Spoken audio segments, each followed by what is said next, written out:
चंद्र लिहले जनमवा हो रामा दशरथ अंगनवा।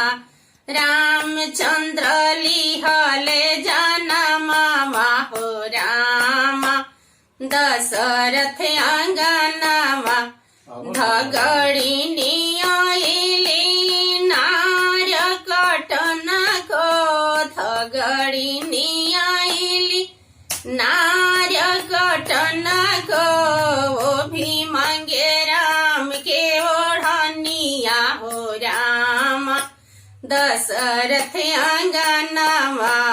वो भी मांगे राम के ओढ़निया हो रामा दशरथ अंगनवा।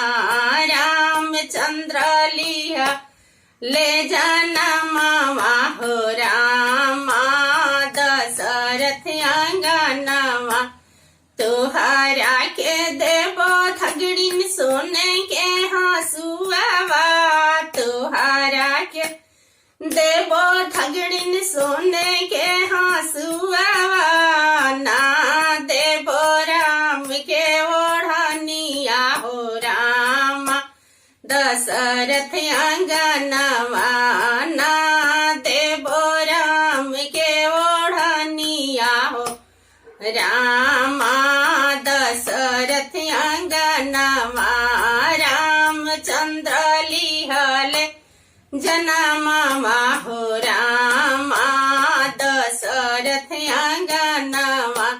सासु आइली देवता जगन को सासु आइली देवता जगन को वो भी मांगे राम के ओढ़निया हो रामा दशरथ अंगनवा।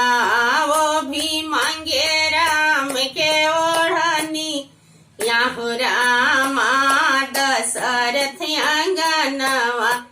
तुहरा के देवो सासु पियरी पीताम्बर। तुहरा के देवो सासु पियरी चुंदरिया। ना देवो राम के ओढ़निया हो रामा दशरथ अंगनवा। ना देवो राम के ओढ़निया हो रामा दशरथ अंगनवा। रामचंद्र लिया ले जनमवा हो रामा दशरथ अंगनवा।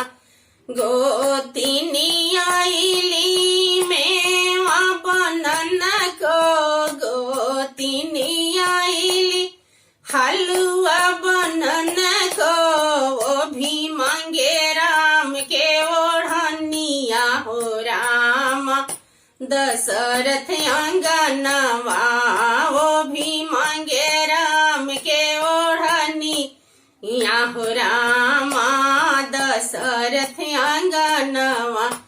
तुहरा के देवो गोतिन सोने के कंगनवा। तुहरा के देवो गोतिन सोने के कंगनवा। ना देवो राम के ओढ़निया हो रामा दशरथ अंगनवा। ना देवो राम के ओढ़निया हो रामा दशरथ अंगनवा। ननद आइली सौरली पनक ननद आइली आँख अंजन को वो भी मांगे राम के ओढ़निया हो रामा दशरथ अंगनवा।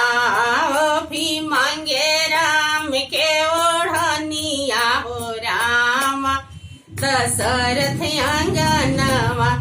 तुहरा के देवो ननद कान के झुमकावा। तुहरा के देवो नन गाला के हारवा। ना देवो राम के ओढ़निया हो रामा दशरथ अंगनवा। ना